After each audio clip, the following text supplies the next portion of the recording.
Salut les amis, j'espère que vous allez bien, on se retrouve pour une nouvelle vidéo sur Dragon Ball et aujourd'hui on va parler du chapitre 75 de Dragon Ball Super qui est sorti aujourd'hui même sur Manga Plus by Shueisha, légalement en anglais et en espagnol, un chapitre qui est tout simplement consacré au combat Granola versus Vegeta avec cette forme qu'on attendait de Vegeta qui avait été teasée dans le précédent chapitre. Elle a enfin un nom officiel, en tout cas deux noms puisque ça diverge par rapport à la version espagnole et la version anglaise. On a le Méga Instinct pour la version espagnole et l'Ultra Ego pour la version anglaise. Dans tous les cas, ce chapitre était bien majoritairement puisqu'on a un Vegeta qui est très bestial, mais comme je redoutais la chose, Vegeta va encore une nouvelle fois peut-être servir de fer de lance pour mettre en avant Goku, ou plus ou moins le power-up suivant de Goku. Pour être franc avec vous, j'ai apprécié ce chapitre pour un point, c'est ce Vegeta qui est proposé, un Vegeta bestial avec une nouvelle forme, le Méga Instinct ou l'Ultra Ego, tu l'appelles comme tu veux, mais encore une fois, scénaristiquement, qu'est-ce que ça raconte? Ça raconte un Vegeta qui va permettre à l'ennemi de power-up. Donc ce tableau, on le connaît dans Dragon Ball, Dragon Ball Z, Dragon Ball Super, un Vegeta qui est un petit peu le fer de lance de Goku, et on va voir d'ailleurs un Goku qui va se soigner tout seul dans ce chapitre, alors c'est quelque chose qu'il a déjà fait, donc c'est pas nouveau, mais ça laisse cette possibilité de se dire que Vegeta a cette cartouche de Senzu qu'il pourrait utiliser pour continuer son combat face à Granola, puisque même si Granola a encaissé pas mal de coups, on a un Granola qui est encore debout, alors qu'à la fin du chapitre, on a un Vegeta qui s'est quand même pris de plein fouet sa propre attaque. Donc sur le tableau, effectivement, le combat Granola versus Vegeta n'a pas trouvé encore sa finalité. On a un Vegeta qui n'est pas encore totalement HS, on a un Vegeta qui a encore cette cartouche au niveau de la Senzu, et on a un Vegeta quand même qui est montré assez diabolique, voire sûr de lui, et prêt à anéantir la planète céréale et son ennemi pour tout simplement éradiquer la menace Granola. Alors encore une fois, peut-être que ceci est fait exprès de la part de Vegeta pour que Granola révèle son réel pouvoir et que Vegeta se donne réellement à fond dans la suite du combat, et on aurait sûrement peut-être un Goku qui devrait intervenir pour que Vegeta ne termine pas réellement Granola, puisqu'on a quand même des faits dans le peu de dialogue qu'on a eu dans ce chapitre-là, un Vegeta qui quand même essaye de raisonner une dernière fois Granola par rapport au Saiyan et à sa vengeance. Et c'est là où le chapitre 75 de Dragon Ball Super est assez subtil. On nous montre un Vegeta sûr de lui, destructeur, qui est prêt à anéantir Granola, et d'un autre côté on a un Vegeta qui va essayer de raisonner une dernière fois Granola en expliquant que les Saiyans eux aussi ont été victimes de Freezer, et que leur histoire est sensiblement la même entre guillemets, et que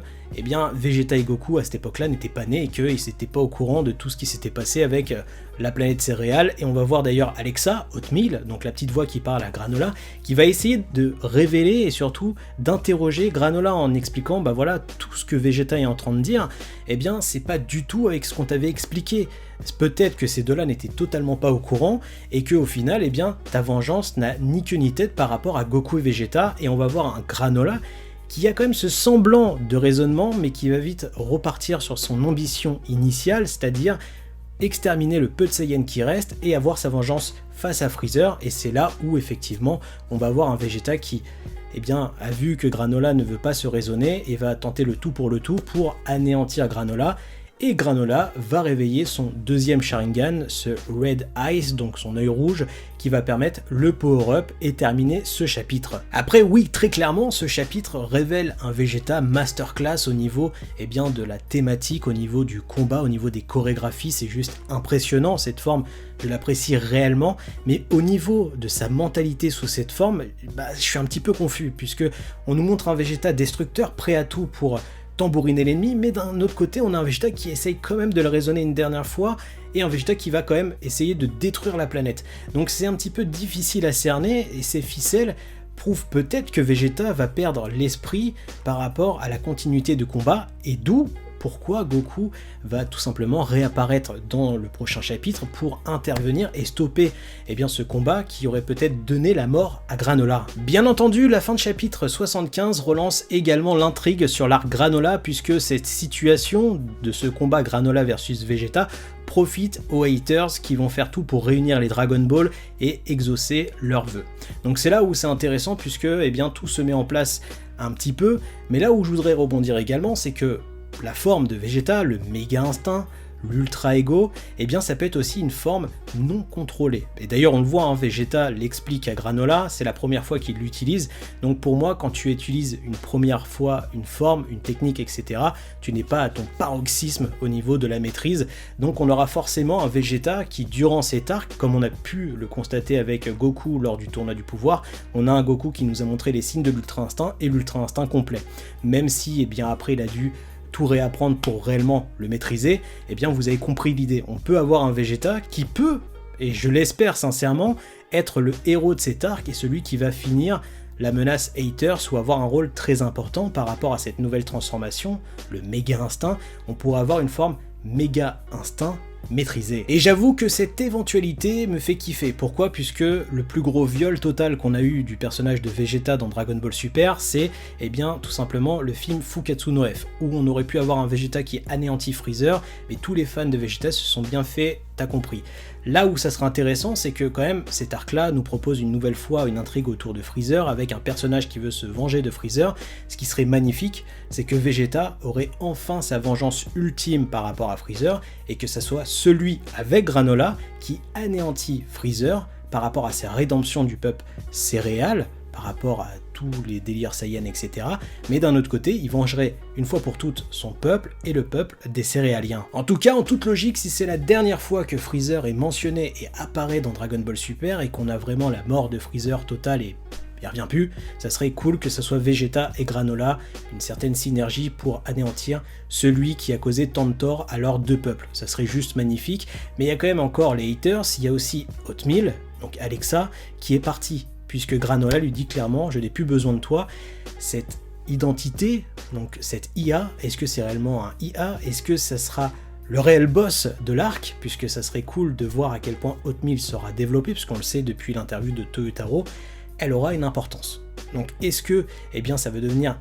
une ennemie ou un ennemi, ça serait intéressant à développer. Dans tous les cas, je reste réellement convaincu que la forme, cette transformation de Vegeta qui nous est proposée dans le chapitre 75 est juste eh bien, une forme non maîtrisée. Et d'ailleurs, on voit un petit peu les mêmes symptômes que l'Ultra Instinct, même si Vegeta encaisse pas mal de coups, on voit un Vegeta qui fatigue par rapport à l'utilisation de ce pouvoir et un Vegeta qui est quand même au bord de la rupture. Alors, comme je l'ai dit, le Senzu aura peut-être son importance par rapport à la continuité du combat avec Granola, mais à voir comment eh bien, ce tournant, ce combat va tout simplement se finir. Est-ce qu'il va y avoir une intervention extérieure, Beerus, Goku, ou même les haters à cause de leurs vœux, et surtout voir eh bien, ce que Oatmeal, Alexa, est parti faire. Elle a pris la fuite, mais pour aller où? Vous l'avez donc compris, je suis pas déçu de ce chapitre, j'émets des réserves sur la suite, comment tout ça va découler. Est-ce qu'on aura quelque chose d'assez intéressant? Est-ce que Vegeta va vraiment briller? Parce que c'est bien de nous proposer cette forme, cette transformation, cette maîtrise à Vegeta, ça lui colle bien, ça lui va comme un gant, on a un Vegeta combatif, un Vegeta qui est vraiment destructeur, un Vegeta retour aux sources si je puis dire, avec un Goku qui est plus axé sur la défense avec l'Ultra Instinct et un Vegeta plus sur l'attaque, donc on a une synergie, un chemin différent qui est plutôt appréciable, mais reste à voir comment ça va être eh bien, scénarisé et développé par rapport à l'arc Granola. Est-ce qu'on va avoir un Vegeta qui sera le héros? Mystère et boule de gomme. Enfin voilà tout ce que je pouvais dire sur le chapitre 75 de Dragon Ball Super. Effectivement, j'ai eu peur lors d'Helix, et bien que ça soit l'humiliation de trop pour le prince des Saiyans. À voir comment ce combat va se terminer, parce que pour l'instant rien n'est fait, mais j'espère réellement que si Vegeta perd, et bien que ça soit bien justifié et que Vegeta soit quand même le héros de cet arc et nous propose une forme maîtrisée de son nouveau pouvoir. Dans tous les cas, à vous de me dire tous vos avis en commentaire, qu'est-ce que vous avez pensé du chapitre, vos théories. N'hésitez pas à liker, à partager, à vous abonner à la chaîne YouTube. Je vous souhaite une bonne journée, une bonne soirée. À très bientôt. Tchuss!